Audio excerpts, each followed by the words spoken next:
الايون اكستشينج كروماتوجرافي هي تقنية بنستخدمها لفصل الجزيئات حسب الشحنة، وزي ما شفنا في الجيل فلتريشن بنفصل الجزيئات على حسب الحجم، بس بيكون لسه في جزيئات مختلفة مع بعض عشان ليهم تقريبا نفس الحجم، فتيجي الايون اكستشينج عشان تكمل سلسلة البيوريفيكيشن.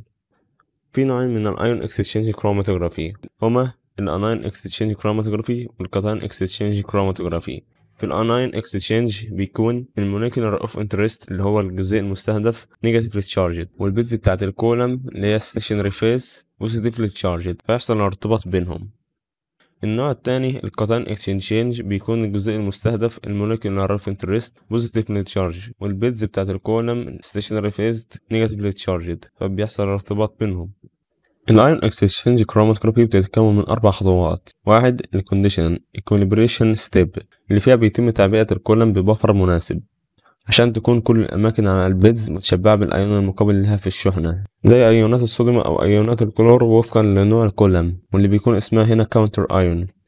الخطوة التانية هي السامبل لودنج. الايون اكستشينج كروماتوجرافي تستعمل لفصل انواع كتير من الجزيئات، ولكن هناخد البروتين هنا كمثال، وبرضه استكمالا لتسلسل البيوريفيكيشن اللي بدأناه مع الجيل فلتريشن كروماتوجرافي.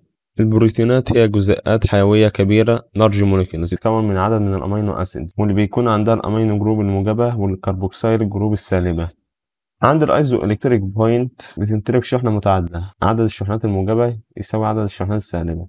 نفترض ان البروتين الازو الكتريك بوينت بتاعته البي اي 5، لو اتحط في بفر البي اتش بتاعته اكبر من البي اي هيبقى شحنته سالبة، ولو اتحط في بفر البي اتش بتاعته اصغر من البي اي هتبقى شحنته موجبة. دلوقتي معانا ميكتشر من 3 بروتينات، كل بروتين عنده بي اي مختلفة موجودين في نفس البفر. دلوقتي هنبدأ الخطوة التانية السامبل لودنج.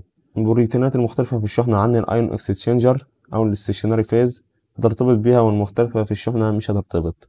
بعد اللودنج ستيب بيكون في جزيئات او بروتينات مرتبطه بالبيدز وبروتينات مش مرتبطه او مش مرتبطه قوي، وهنا تيجي خطوه الواشنج، واللي الغرض منها انها تخرج الشوائب ضعيفه الارتباط، وبنستعمل فيها غالبا نفس البفر اللي استعملناه في خطوه الايكوليبريشن. واخر خطوه معانا وهي الالوجن. بعد الواشنج تفضل الجزيئات قويه الارتباط بس هي المرتبطه بالبيدز، فبتيجي خطوه الالوجن عشان نطلعها ونجمعها عن طريق تعديل البفر، واللي حالته بتتحكم في مدى قوه او ضعف ارتباط الجزيئات. في طريقتين بنتحكم من خلالهم في البفر. الاولى changes ionic strength salt gradient illusion.